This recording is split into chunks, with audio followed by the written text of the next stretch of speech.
I've had a good time in California. You guys are cool. I was in Indianapolis a couple of weeks ago. I asked somebody in the front row, I was like, what's a fun fact about Indianapolis? And then the guy went, the KKK was started here. And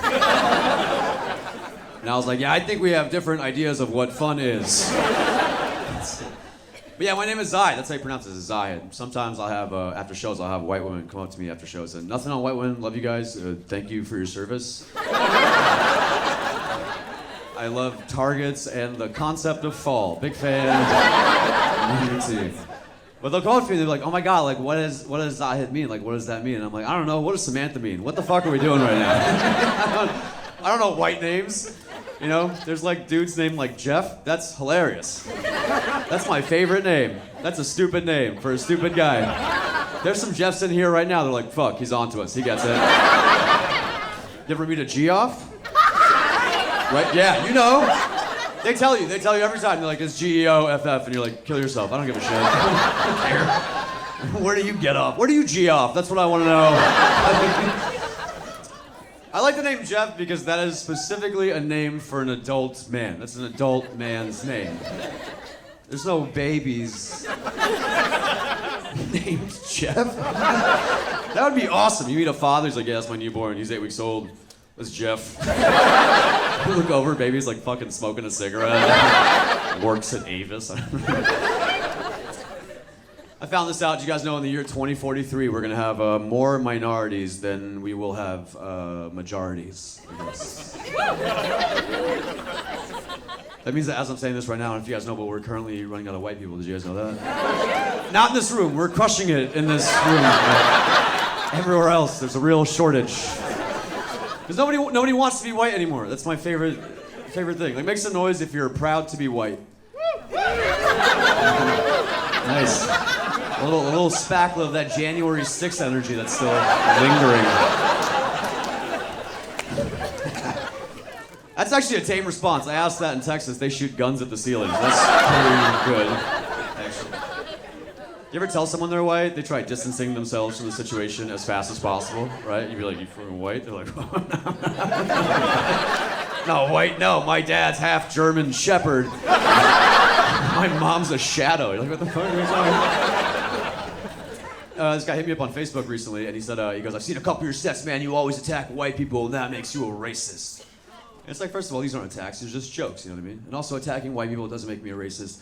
Attacking white people does make me a pretty good Muslim. Right? Yeah. You guys remember? You're not supposed to forget. Don't forget. Never forget. We'll cut that in post. Hell yeah.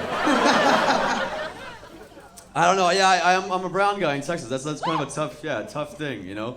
Texas, everything you're thinking in your head about Texas is true. All the, you know, give us your uterus. It's all true. It's rough. This guy, I was at a party. This guy genuinely came up to me. He was trying to figure out if I was a Hindu or Muslim. But what he said, he was like, hey man, are you Islam or Pakistan? And I was like, I'm furious right now. It's very dumb.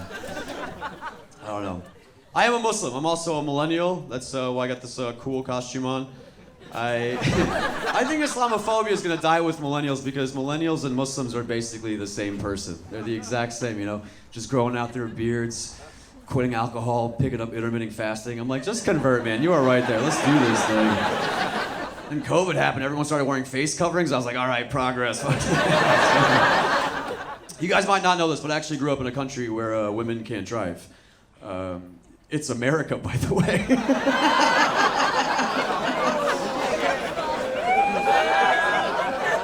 All right, that's a fucked up joke because I was being misogynistic, but you guys were being racist, so why don't we call it a draw on that one? Nobody wins.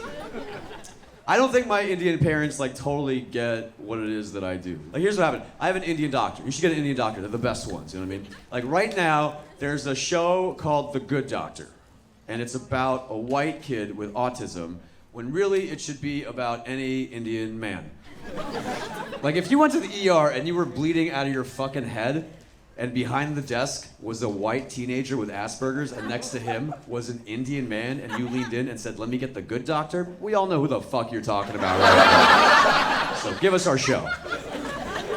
My Indian doctor does these fundraisers, right? So he called me up one day and he's like, it's a fundraiser for doctors, can you do some doctor jokes? I wrote a bunch of doctor jokes. I ran them by my dad. And then my dad goes, those are bad. And he goes, but what about this? He goes, a father and a son are in a car accident, right? The father dies. The son has to go to the hospital for emergency surgery. But when he gets there, the doctor says, I cannot perform on this patient, for this patient is my son. Who is the doctor? And I was like, it's his mom. And he's like, so you've heard that joke before? And I was like, no, because that's not a joke. That's a riddle, motherfucker. And he goes, well, you should do that at the show tonight. And I was like, no. And he's like, why not? And I was like, because my gig isn't in fucking Gotham. Like, I don't know what you want from me. Also, my job as a comedian is to make people laugh, not to fucking confuse them like a tricky trickster. So I get to the gig, sold out gig. My doctor goes, he goes, I got this badass intro for you. I'm like excited, think doctor's gonna like glow me up. He gets up, sold out, goes, ladies and gentlemen, this next comic coming to the stage, I've known him since he was this big. I've seen him with his clothes on and I've seen him with his clothes off. Make some noise for Zahid Dewji. Never lets them know that he's my doctor, by the way. Which is like the most important part of that joke, if you ask me. He just sounds like this optimistic pedophile just putting on fundraisers to fuck with victims. Everyone's clapping, there's like general bewilderment in the crowd. And I'm like, damn, my dad would have loved this comedian. He is so confusing. I don't know, I love my parents though, you know. My mom's funny, she's hilarious. Last year for my birthday, my mom got me, I kid you not, she got me a mouse pad, which is like, what the fuck am I gonna do with that? I have a laptop, lady, what the hell? My mom got me a mouse pad, it said family on it. Above it were pictures of people that I had never met before because she didn't know you're supposed to customize it when you bought it. True. She just saw it online, she was like, family, hell yeah, let's do this thing. She skipped every step, she went straight to add to cart. She gave it to me, I opened it up, I was like, yo, who the hell are these people? And my mom looked at me and was like, that's family right there. So, growing up, my mom had like all these like phrases she would use. Like we could never call it a house. If I called it a house, my mom would be like, "It's not a house, it's a home." And my mom's almost 70, so I can't wait to use that on her in a couple of years. We grew up in a Muslim family. This is I believe it. Do you guys believe in God? No. I love coming to a city that's so rich. They're like, "No, fuck that guy. We don't need him at all." God didn't buy me this Tesla. I do, I just think it's insane that we can't suck our own dicks. You know, people talk about like intelligent design. I'm like, what's more intelligent design than that? That's the most like, you killed it, God. Great move, that was awesome.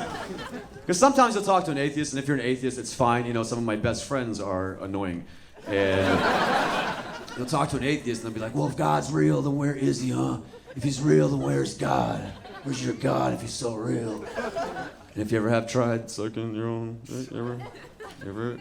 I love that honesty. Just a quiet head nod that's like, mm-hmm. Yes.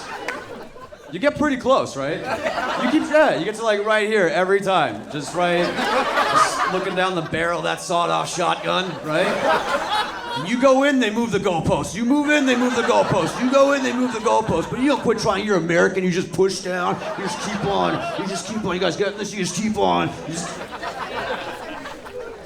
And that space in between right there, that 1 inch, that's where God is, if you ask me. Honestly.